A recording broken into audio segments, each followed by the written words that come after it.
Sobre O Corvo. Eu imaginava que ia ser ruim, mas não esperava que fosse essa atrocidade. Um filme confuso que se perde completamente ao tentar trilhar novos caminhos e termina com uma história sem alma e sem personalidade. Facilmente um dos piores longas do ano. Já que tá todo mundo falando que a nova versão de O Corvo é péssima, então eu decidi trazer pra vocês a versão original, que é simplesmente maravilhosa. E se você não me conhece, oi, eu sou a Shelly. O Corvo é um filme lançado em 1994, inspirado nas HQs de mesmo nome, e tem uma atmosfera muito mais gótica e sombria, o que faz o filme ser ainda melhor. A história começa com a cidade em chamas. Nessa época do ano, em outubro, no Halloween, as pessoas chamam essa data de Noite do Diabo, onde que parece que essa cidade não tem lei, o que na verdade a lei é o crime nessa cidade. Agora mudamos a cena para uma cena de crime, onde os policiais agora estão investigando um suposto assassinato entre a Shelly, que foi violentada e morta,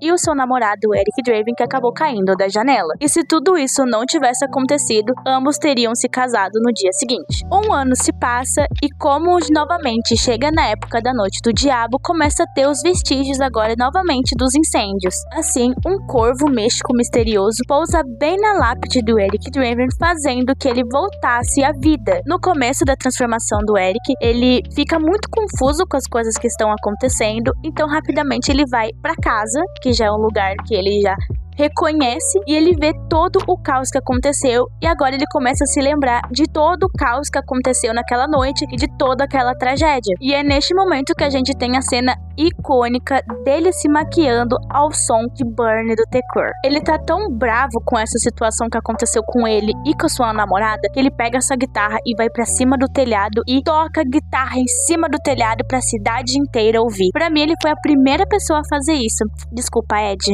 Assim, ele decide vingar a sua amada e poder finalmente ter a paz que ele procura. Ele busca um por um que estava naquela noite e mata todos eles, deixando muito claro o porquê que ele tá fazendo isso, e que deixasse bem claro quem é ele e o que eles fizeram pra eles ter esse final na vida deles. Cada vingança que ele faz é um tributo a Shelly, honrando a memória dela e que esteja firmado em que ela não morreu em vão. Eric percebe que matar só as pessoas que fizeram mal a ela não era o suficiente. Ele tinha que acabar da raiz do problema. Então é claro que, mesmo dele tenha matado todos os capangas que fizeram mal pra Shelly, ele quer ir atrás do líder, porque o que o líder manda, os capangas fazem. E o que aconteceu com a Shelly é que ela tinha feito um abaixo-assinado pra fazer algo que o Top Dollar não queria. Então, logo ele teria mandado matar ela porque ela estava se opondo a uma ideia ou algo que ele queria. Que, por sinal, o Top Dollar, ele é o líder dessa facção. Então, o Eric decide ir atrás do Top Dollar pra acabar com todo esse padrão de crime. Eric, no final, ele morre, mas ele sente que ele fez o seu dever. Ele tem essa sensação de dever cumprido. Então, finalmente, ele pode poder descansar em paz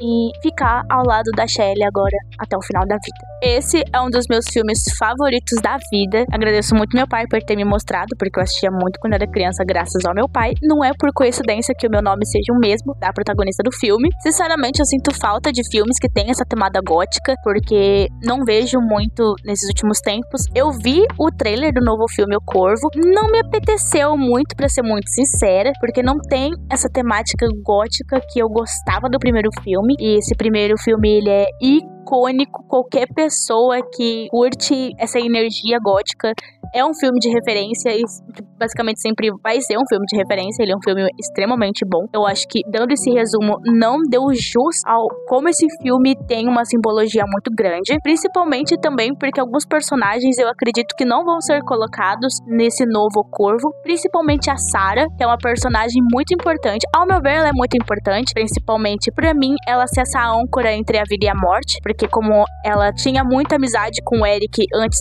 dele morrer e com a Shelly, ela é a primeira pessoa a perceber que o Eric voltou à vida. E no começo do filme, é ela que fala e narra a história. Então ela é esse interceptáculo para que tivesse outros filmes pra frente, ela explicasse, por exemplo, para outras pessoas que voltassem à vida a partir do Corvo, a contar essa história, sabe? E não ser somente uma lenda. É claro que no segundo filme ele é péssimo, mas usou a Sarah também como uma referência, porque ela ajudou outra pessoa que voltou a partir do Corvo. Mas eu não vou falar sobre o Corvo 2, não vou. não vou. A melhor parte desse filme é realmente o quão gótico ele é e mostra a podridão daquela cidade.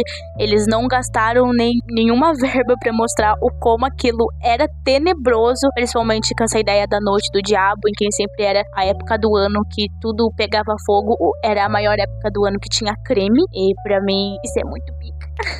E também mostra a consequência das pessoas que vivem lá. É por isso que a Shelley morreu, porque a Shelley queria fazer alguma diferença no mundo, só que ela era apenas uma, e a gente sabe o final, o que aconteceu com a Shelley no final. O filme, ele tem muita reflexão sobre a vingança e que a morte não é o fim de tudo. O filme explora muito as questões dos sentimentos, como sofrência, dor e tristeza, o que é muito humano, mas ele brinca muito com a esperança, o que é maluco, porque é uma cidade que não tem o mínimo de esperança.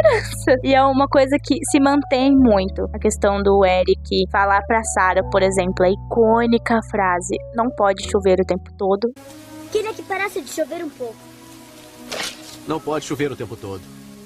Então o próprio Eric sabe que nem tudo, nem toda dor é pra sempre, mas ele quer vingar a morte do seu amor, porque é isso que ele pode fazer nesse momento. E o Eric não é uma pessoa especial, muito pelo contrário, ele tinha uma banda de garagem, ele tava vivendo a vida dele, ele ia se casar com uma pessoa qualquer, que é a Shelley. Ambos são pessoas normais, vivendo as suas vidas normais, numa cidade que o crime prevalece de uma maneira exorbitante, e estão tentando viver a vida deles, só que ele amava tanto a Shelley que ele não podia viver a vida dele, ou até mesmo a própria morte, sem vingar o amor da vida dele, para que a morte dela não tenha sido em vão. E isso é muito bonito, eu acredito, porque todos os objetivos do Eric eram exatamente isso: poder honrar a Shelley. Não tinha outros motivos, ele não matava outras pessoas, ele não matava pessoas inocentes, somente pessoas que ele sabia que estavam naquele crime que aconteceu, por ter matado a Shelley no caso, e ele sabia que ele só vai poder ter paz quando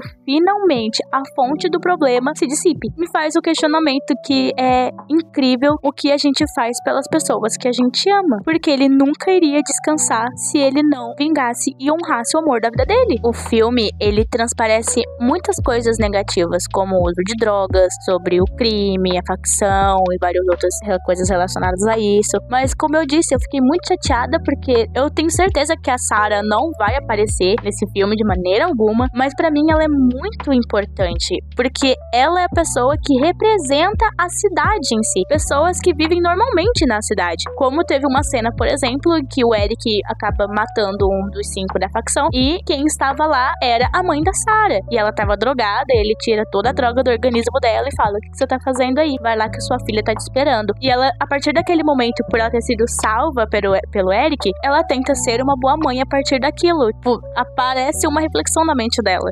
É uma cena muito simples, mas, demonstra um pouco sobre isso, de existe pessoas boas que estão vivendo ali e estão passando por consequências de pessoas que não são tão boas assim. Eu poderia ficar horas falando desse filme. Pra mim, ele é um dos meus filmes favoritos de todo o planeta, e não é porque o nome da protagonista morre violentamente, é também meu nome, o que eu achei muito estranho ficar falando e repetindo o nome dela, porque parece que eu tô repetindo o meu.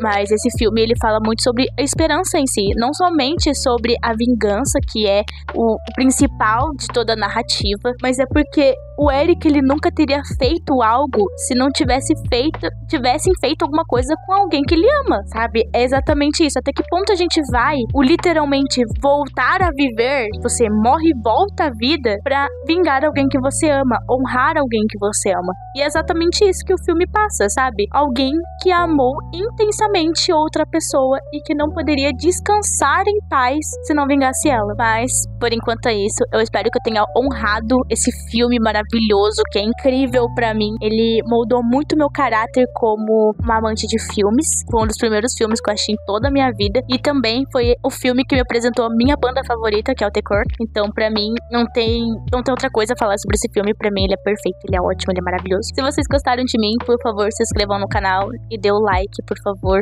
porque são coisas muito importantes pra mim. E se você já assistiu esse filme e começou a assistir, ou pensou em assistir por causa dessa nova adaptação que lançou, comenta aqui nos comentários que eu vou adorar conversar com vocês sobre o filme, porque eu sou muito tagarela. Então é isso, um beijo, tchau!